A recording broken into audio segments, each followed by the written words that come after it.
बचाव को लेकर समुदाय विशेष आया सामने। कहा अभियुक्तों को सरकार रिहा नहीं करेगी तो उग्र होगा अभियान। और प्रदेश भर के किसानों ने दिया भाजपा को समर्थन। मोदी को प्रधानमंत्री बनाने के लिए किसान हो रहे हैं एकजुट।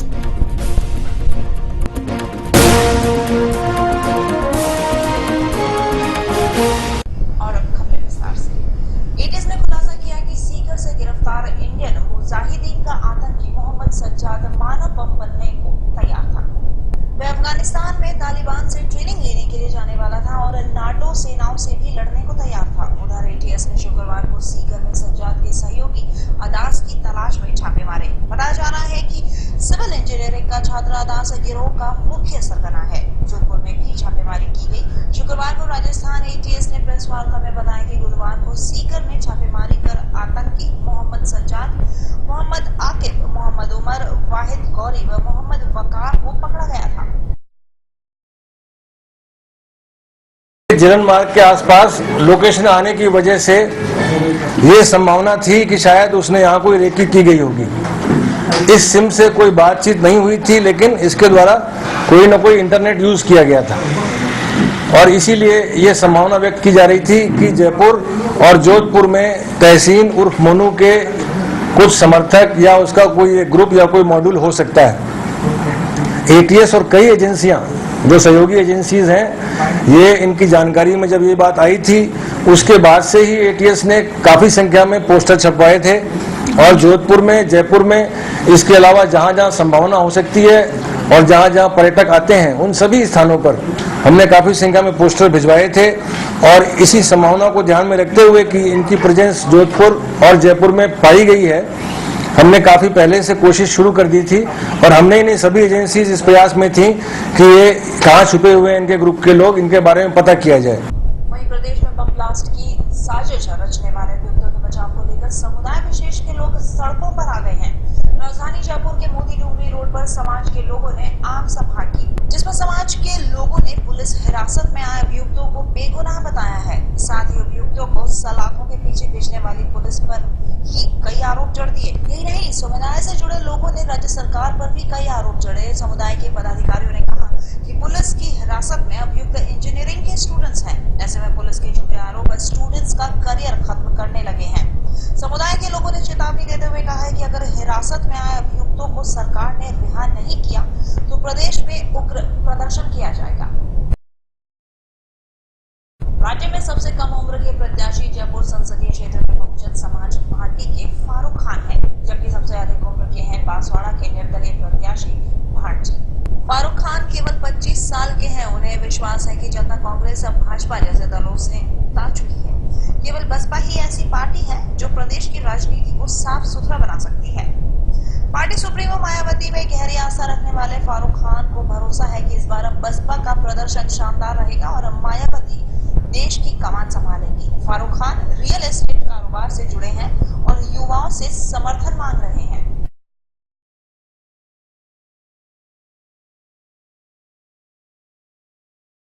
देश की प्रगति के लिए देश के युवाओं को जानना बहुत जरूरी है और हर एक युवा को मैं कहना चाह रहा हूं कि ये राजस्थान में एक हमारे लिए बहुत बड़ी खुशखबरी है कि आपको जयपुर शहर लोकसभा से राज्य में सबसे कम उम्र के प्रत्याशी को बहन मायावती जी ने मौका दिया है। ये जयपुर शहर के लिए बहुत बड़ी बात है। फर्स्ट प्रायोरिटी यही है कि जो आज की डेट में जातिवाद इतना हर घर घर में फंसा हुआ है, हर घर घर में फंसा हुआ है। जब तक जातिवाद खत्म नहीं होगा, जब तक आम नागरिक सुरक्षित नहीं रह सकता।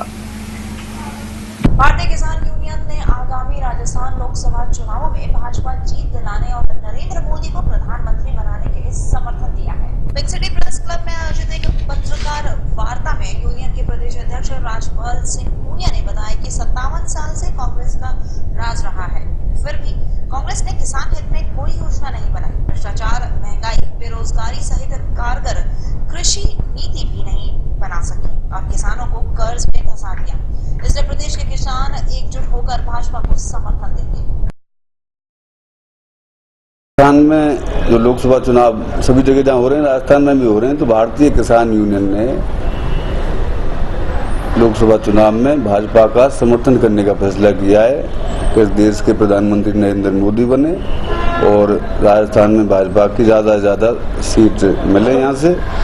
और इसके लिए हमारे पूरे राजस्थान के किसान यूनियन कार्यकर्ता भाजपा का समर्थन करेंगे, किसानों से ज़्यादा वोट डलवाएंगे और मुख्यमंत्री वसुंधरा राजे जी जहां हमको कहेंगी, मुझे खुद वहां मैं अपनी प्रदेश की टीम के साथ में और किसानों की बड़ी मीटिंगों में मैं भी उनका प्रचार करने जाऊंगा, चाहे वो बाड़मेरी कहीं ढाढ़ावल कहीं की भी कहें। राजस्थान क्रिकेट एसोसिएशन ने सुनील गावस्कर को बीसीसीआई की कमान सौंपे जाने का स्वागत किया है। बीसीसीआई में आरसीए के प्रतिनिधि मोहम्मद आब्दी और सचिव के शर्मा ने संयुक्त प्रेस वार्ता की। दोनों ने कहा कि सुप्रीम कोर्ट के फैसले से क्रिकेट के विकास को गति मिलेगी। महमूद आब्दी ने कहा है कि राजस्थान में भी आईपीएल के मैच होने चाहिए। आरसीए इसके लिए बीसीसीआई से मांग करेगा। सुप्रीम कोर्ट के फैसले का स्वागत करते हुए उन्होंने कहा कि श्रीनिवासन क्रिकेट के नाम पर राजनीति कर रहे हैं।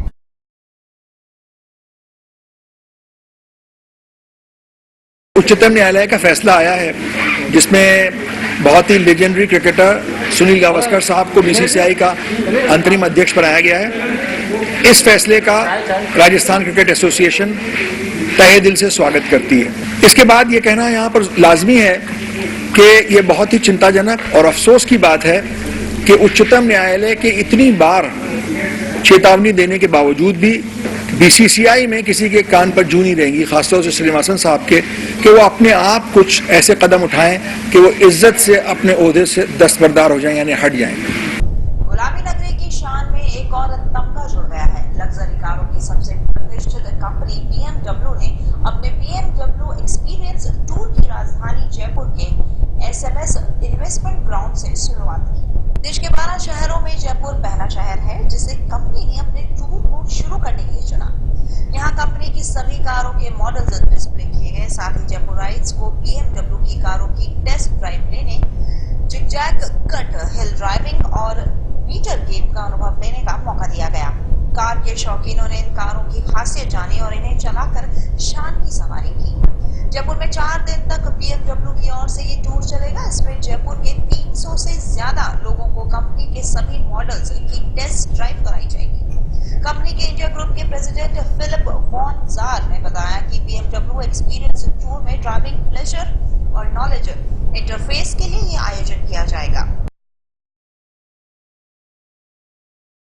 एक्सपीरियंस टूर जयपुर से जयपुर फर्स्ट सिटी है जहाँ से चालू हुआ है और ये पूरे इंडिया में अभी 12 और सिटीज़ में होगा और जयपुर के जो करीबन 300 लोग 4 दिन में BMW की लगभग सारी गाड़ियाँ चलाएंगे और ये हम चाहते हैं कि लोग बाग BMW की ड्राइविंग प्लेजर को एक्सपीरियंस करें, ड्राइविंग एबिलिटी। इसमें 2 ट्रैक्स बनाए गए हैं, एक एक्स ड्राइव और एक डायनेमिक ड्राइव। जो हमारी एक्स ड्राइव एबिलिटी है कि आप गाड़ी को गड्ढे में लेके जाते हैं तो ट्रैक उस तरीके से तैयार किया गया है और एक डायनेमिक ड्राइव है जिसमें आप जब फास्ट स्पीड पे ब्रेकिंग करते हैं और टर्न्स पे ये आप पूरा एक्सपीरियंस कर सकते हैं। मौसम के बदलाव के साथ ही बीमारियों ने भी पैर पसार लिए हैं। जयकेलोन में इन दिनों मौसमी बीमारियों के मरीजों की लंबी कतारें लगी हुई हैं। बच्चों में इन दिनों खांसी जुकाम के मामले अधिक आ रहे हैं। मौसम के बदलाव के कारण घर में बच्चे बीमार पड़े हुए हैं और उनका इलाज सरकारी व प्राइवेट अस्पतालों में किया जा रहा है। डॉक्टरों के अनुसार मौसम बदलने के साथ ही मौसमी बीमारियां भी घर कर लेती हैं। ज्यादातर बच्चों में वायरल इन्फेक्शन से बीमारियां होती हैं और खांसी जुकाम सहित कई तरह की बीमारियां लग जाती हैं। जयकेलोन अधीक्षक डॉक्टर SD शर्मा ने बताया कि मौसमी बीमारियों से बचने के लिए बच्चों को संतुलित आहार दिया जाना चाहिए जिससे कि उनको किसी प्रकार की बीमारी नहीं लग पाए और मौसम के बदलने के साथ ही उनको मौसम के अनुसार कपड़े व खान पान का भी ध्यान रखना चाहिए। अभी रात में सर्दी है तो दिन में गर्मी का एहसास हो रहा है तथा पंखे का प्रयोग अभी नहीं करें जिससे कि बच्चा स्वस्थ रहे। उन्होंने बताया कि बच्चे को प्रथम 6 माह तक मां का दूध नहीं पिलाना चाहिए जिससे कि उनमें बीमारी से लड़ने की क्षमता बनी रहे। अगर मां का दूध नहीं पिलाते हैं तो बच्चा स्वस्थ नहीं रहेगा और कई तरह की बीमारियां जिससे बच्चा स्वस्थ नहीं रह पाएगा।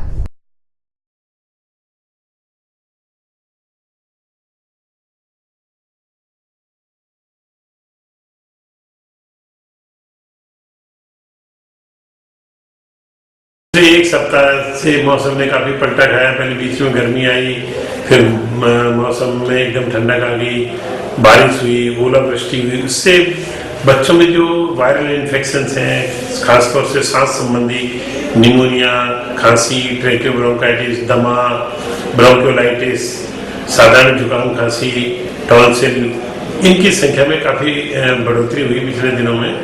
और जब बीच में थोड़े कम हो गए थे आउटडोर में संख्या, एकदम पिछले 4-5 दिनों में बढ़ोतरी हुई है। और ये मौसम के बदलाव के कारण, ये पश्चिमी विक्षोभ के कारण जो बारिश और ओलावृष्टि हुई है, इसमें जो वायरस जो होते हैं वो एकदम एक्टिवेट हो जाते हैं। तो respiratory sensitive virus, para influenza virus, influenza virus और इसी तरह के एडिनो वायरसेज, बैक्टीरिया तक भी वो सक्रिय हो जाते हैं बच्चों में। ये बीमारी बच्चे क्योंकि ज़्यादा वल्नरेबल होते हैं, वो जल्दी से इन बीमारियों को पकड़ लेते हैं। इसलिए थोड़ी सी हमें सावधानी ये रखनी है कि बच्चों को अब रात को गर्मी भी पड़ने लगी है तो पंखा बहुत धीरे चलाएं, या हो सके तो नहीं चलाएं तो ठीक रहेगा। पतली चादर या पतली रजाई उड़ा के रखें रात को पंखे के साथ। और बच्चों को संतुलित आहार दें, जहाँ तक वो बाहर 2 व्हीलर पे नहीं निकालें। दिलीप शिवपुरी एक बार फिर राजस्थान बैडमिंटन एसोसिएशन के अध्यक्ष बन गए हैं। राजस्थान बैडमिंटन एसोसिएशन की ओर से शुक्रवार को कार्यकारिणी सर्वसम्मति से घोषित की गई। एसोसिएशन के महासचिव पद पर मनोज दासोत को चुना गया, वहीं कोषाध्यक्ष के पद पर अतुल गुप्ता निर्वाचित किए गए। इसके अलावा अन्य पदों के लिए भी कार्यकारिणी सदस्य बनाए गए। इस मौके पर दिलीप शिवपुरी ने कहा कि क्रिकेट के अलावा प्रदेश में बैडमिंटन के खिलाड़ी नेशनल और इंटरनेशनल स्तर पर गए हैं। ऐसे में नई कार्यकारिणी की भी प्राथमिकता प्रदेश के खिलाड़ियों को इंटरनेशनल स्तर पर श्रेष्ठ प्रदर्शन कराने की रहेगी। इसके लिए एसोसिएशन जल्द विदेशी कोचों को लेकर आएगी ताकि खिलाड़ियों को इंटरनेशनल स्तर पर प्रदर्शन में सुधार आ सके।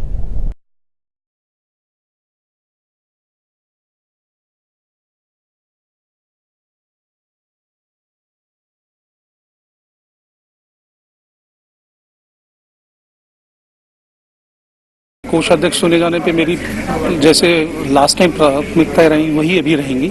कि सबसे पहले तो फंड इकट्ठा करना। जयपुर डिस्ट्रिक्ट एकमात्र एसोसिएशन है शायद क्रिकेट के बाद जिसके पास 8 से 10 लाख रुपए की अपनी एफडीआं हैं और बड़े बड़े टूर्नामेंट कराती है। अभी भी हमारी ये प्राथमिकता है कि हम विदेशी कोच को बुलाएंगे जिसमें काफ़ी फंडिंग की जरूरत होगी, वो फंड इकट्ठा करेंगे। आप ये देखिए अच्छी कोचिंग के कारण हमारे एक लड़की योशिता माथुर की इंडिया में 4थी पोजीशन आई है, एक लड़के की 12वीं पोजीशन आई है पीयूष मीणा की, और ये एकमात्र ऐसी अकेडमी है जिसमें 4 बच्चे अभी रेलवे में लगे, एक बच्चा अभी एजी ऑफिस में लगा। कोषाध्यक्ष चुने जाने पे मेरी जैसे लास्ट टाइम प्राथमिकताएं रही वही अभी रहेंगी। कि सबसे पहले तो फंड इकट्ठा करना। जयपुर डिस्ट्रिक्ट एकमात्र एसोसिएशन है शायद क्रिकेट के बाद जिसके पास 8 से 10 लाख रुपए की अपनी एफडीआं हैं और बड़े बड़े टूर्नामेंट कराती है। अभी भी हमारी ये प्राथमिकता है कि हम विदेशी कोच को बुलाएंगे जिसमें काफ़ी फंडिंग की जरूरत होगी, वो फंड इकट्ठा करेंगे। आप ये देखिए अच्छी कोचिंग के कारण हमारे एक लड़की योशिता माथुर की इंडिया में 4थी पोजीशन आई है, एक लड़के की 12वीं पोजीशन आई है पीयूष मीणा की, और ये एकमात्र ऐसी अकेडमी है जिसमें 4 बच्चे अभी रेलवे में लगे, एक बच्चा अभी एजी ऑफिस में लगा। शहर को सुंदर और स्वच्छ बनाने के लिए नगर निगम का सफाई अभियान तीव्र गति से होता दिखाई दे रहा है। बरसात आने से पहले शहर की नालियों की सफाई का कार्य शुरू कर दिया गया है जिससे कि बरसात के मौसम में किसी तरह की कोई परेशानी नहीं हो। वार्ड नंबर 44 सहित अनेक जगहों पर सफाई अभियान गति पकड़ चुका है और नगर निगम भी इस काम को बरसात से पहले करवाना चाहता है जिससे कि आमजन को कोई परेशानी नहीं हो।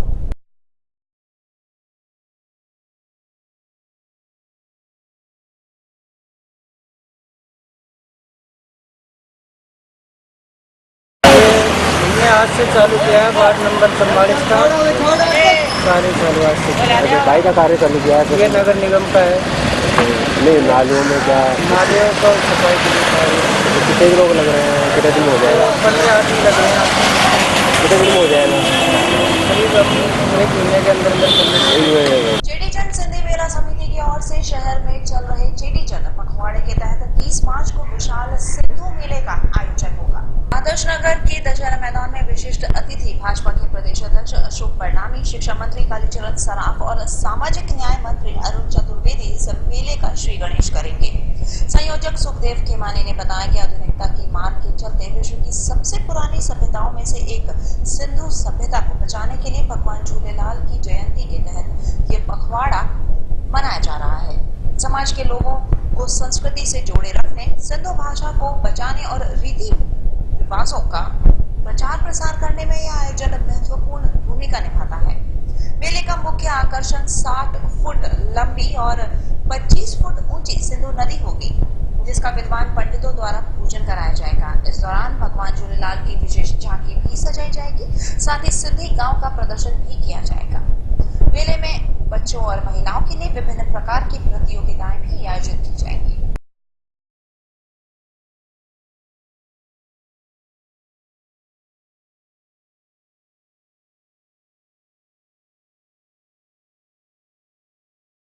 जन पखवाड़ा तहत इस विशाल सिंधु मेले में अमरापुरा संतों द्वारा झंडारोहण किया जाएगा।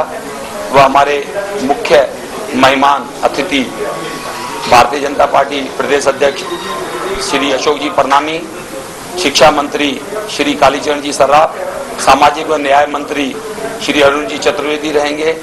इस मेले के अंदर सिंधु नदी का जो लाइव डेमो रहेगा, वह एक इसमें जो सिंधी सभ्यता का बोट होता है, सिंधी सभ्यता किस प्रकार से रहती है, उसका भी जीवंत यहाँ पर दिखाया जाएगा। प्राकृतिक आपदाओं पर किसी का जोर नहीं चलता।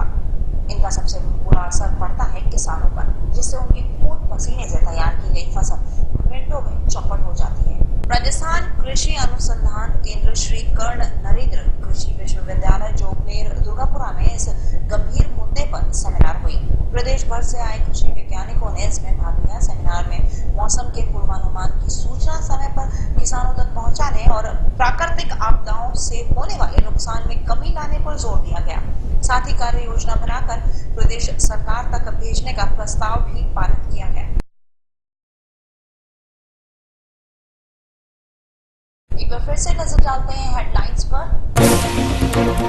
प्रदेश में पकड़े गए 5 आतंकियों को भेजा रिमांड पर। विदेश में मानव बनने की ट्रेनिंग बराबर ने आतंकी